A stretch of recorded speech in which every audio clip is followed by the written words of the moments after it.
Salutations, my Fallout lovers. It is Matty here today with an in-depth analysis for the brand new Fallout 4 Wasteland Workshop DLC trailer. It is that time of the month and Bethesda has dropped a brand new DLC trailer to celebrate the upcoming Wasteland Workshop DLC, which is officially launching on April 12th. So it's coming in just 1 week and I hope you guys are excited. So now let's dive straight into this. After a brief kills montage, we get our first look at brand new content, which is oddly enough a bunch of stacked vehicles that seems to be trailers and buses stacked in the background of this image. Now mind you, I wikied every single settlement in Fallout 4's base game and did not see one single settlement with these features, so I'm going to imagine that this is a brand new thing that we can add, especially since the bottom row seems to be clipping into each other, but nonetheless, this is an interesting brand new addition. Right after, we see a brand new player created home which is made out of concrete. Now mind you that we will learn more about concrete later on in the trailer, but for now there are a couple of brand new additions in this house right here. The first one is right on the outside next to the door. We can see a brand new circular type of light that's almost like a wall mount. Also, if you look very closely inside the building, we can see a brand new type of light hanging along the ceiling, which seems to be more of a horizontal kind of light. And then on top of that, we actually have brand new street lights. We did get to scrap these in a lot of our settlements, but we never got to actually place our own around our settlements. Bethesda then shows off a brand new resource which I am oddly excited about, which is the garden plot. Now what this allows us to do is basically plant our food anywhere in our settlement. It does not just have to be grass, and I don't know about you guys, but I like this mainly because of organizational purposes, because if you're like me, Sanctuary is kind of the main place you go to, and when I'm planting food there, man, I am just all over the place. So I like the idea of garden plots just to organize stuff. We also do see these garden plots in a much smaller form inside the Brotherhood of Steel airship. Afterwards, we get a doozy of information, so prepare yourselves, people. So first off, we get our first look at the concrete foundation, a natural expansion of stuff like the shack walls, the metal floors, and all that stuff. Whereas we can see we have the concrete floors, walls, ceilings, stairs, all that stuff is going to be included in the concrete section naturally. We're also looking at a decontamination arch, which in the trailer, Brian T. Delaney naturally mentions how he wants to get rid of his radiation, walks through it, gets rid of it. So naturally, I think this will be more useful for people who are building in their settlements during the brand new survival mode overhaul. On top of that, a very easy to miss detail is that this thing is being powered by a brand new generator. Now, if you guys don't recognize this, this is actually a fusion generator. We can see a fusion core plugged into it, and you guys may recognize this from many areas in Fallout 4. You can remove the fusion cores from these generators to power up your power armor, but it seems like this is now an alternate source of energy. Now we're starting to build with the concrete, as I mentioned earlier, and so we're going to learn a little bit more. We can see under this structure section that we have almost like a raised platform, but more interesting to me personally is the circular kind of object, which is almost like a quarter circle, imagining that we can build some type of circular platform, which I found a very interesting addition. On top of that, when we see our protagonist powering up this entire settlement, we actually notice that under the power section, under lights, we can see that open sign, which we'll see closer at the end of the trailer. Now look at this room, look at all this clutter. My goodness, it actually kind of looks like my own bedroom. But regardless, speaking of clutter, that's the first thing that really stood out to me. You notice a lot of dropped items around the room, but more importantly, we see stuff placed on the table like the mentats, the jet, the holotapes, etc. And to me, that kind of stood out as, hey, maybe we can actually finally place stuff on objects in our settlements, but when we load in, they don't just all fall through to the ground. I really hope that's the case because I like that mod OC Decorator, and it really let us deck out our settlements. And I'm hoping that Bethesda kind of adapted to that and made the proper fixes.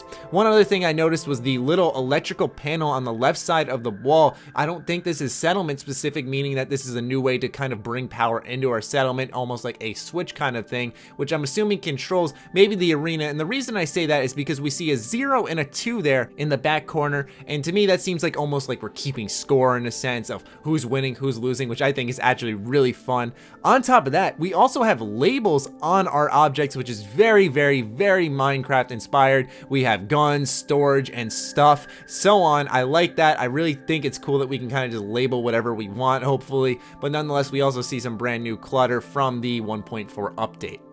Wasteland Workshop also comes with a host of brand new defense mechanisms, which are the spring trap, saw blade trap, as well as the spiked trap. The spring trap seems to be exactly what it looks like, almost like a giant mouse trap. The saw blade trap is really cool, a saw blade spinning left to right, and then the spike trap is when you step on it, the spikes come up, which also concerns me a little bit because I do wonder that if our settlers stroll off the beaten path, will they end up getting caught in these traps by chance? Because in Fallout 4, the base game traps were kind of underwhelming because they always, when you powered them up, went into use right away, and then it was kind of pointless because they'd just be off for the rest of the way, where these seems to be constantly powered up, constantly ready to go, which I really do like. We also see brand new signs such as enter at your own risk. I wonder if these are pre-made signs or if we're actually allowed to write out our own letters on the wall. I'd really think that's cool. You also see in the shot with the spike trap that it says turn here, so you see some really interesting writing on the walls, and I really do like that. As most of us know, in Wasteland Workshop, you're able to capture creatures out in the wasteland. I find that a very cool feature, but one little detail that I picked up on was in the Mirelurk cage section. It's not just about building the cage itself, but what I found very cool is that you also need a Mirelurk egg, something to lure them in. You'll see that with multiple traps in this trailer. I think that's just a nice little detail. On top of that, we see on the bottom there is a cages section, and there's large cages, so I'd imagine there's small cages for the smaller animals that we can capture and whatnot. As expected, if you release a creature that you captured against its will, it's going to come out and be quite hostile against you, but Bethesda included a very unique feature under the miscellaneous section of cages, which allows us to basically tame these creatures and make them non-hostile. And what these are beta wave emitters, and they're actually very tough to build, as you can tell with the need for crystals and nuclear material. These are very uncommon items that are difficult to come across. And on top of that, the perk requirements are actually very interesting as well, as these aren't in most Fallout 4 builds like Animal Friend and Wasteland Whisperer. So this is going to be a very unique item to use for a lot of players. On top of that, we can see that there's another type of emitter, which we're not sure what exactly it does, but perhaps it channels them into doing something else. But nonetheless, it's going to be very cool that we're going to be able to create our own settlements now that are going to be full of robots and creatures that are tamed.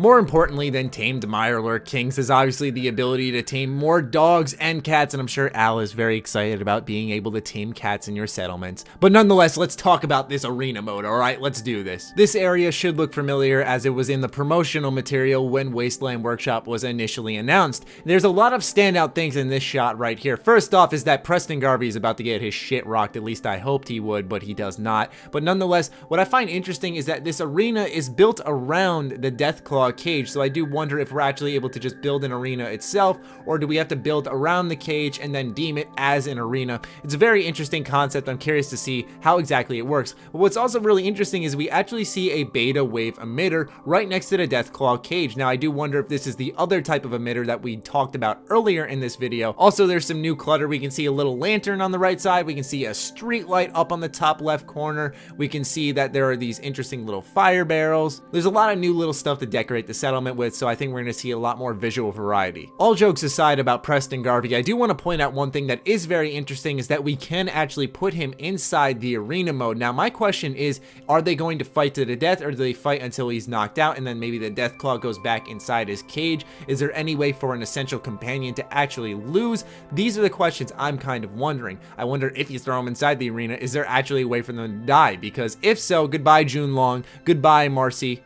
So not only can creatures actually be used as the friendly face around the settlement if you tame them, or as the arena entertainment, but you can also mount their heads on the wall. As we can see in this shot here, there are plenty of different creatures that you can just go ahead and mount up on the wall, which is always very cool. Very similar to that in Skyrim, I believe you can mount certain creatures on the wall in the Hearthfire DLC. And the final shot we get to look at in the trailer shows all the various lighting options we have, along with the light boxes that we're used to in the trailer. We see the open signs, we see the light bulbs changing colors, and then we see Wasteland Workshop written in brand new neon text, which makes me kind of think even more that we're just going to be able to write whatever the hell we want, considering the fact that I doubt Bethesda would just include Wasteland Workshop as a preset. So I'm really excited to see what people are going to write all around their settlements, that we're going to be able to label certain buildings. That's going to be really fun. It seems like we can almost almost make nightclubs now in Fallout 4 with the arena. You have people betting and stuff, and then you have all these neon lights flashing everywhere. I'm really excited to see people's creativity, but nonetheless,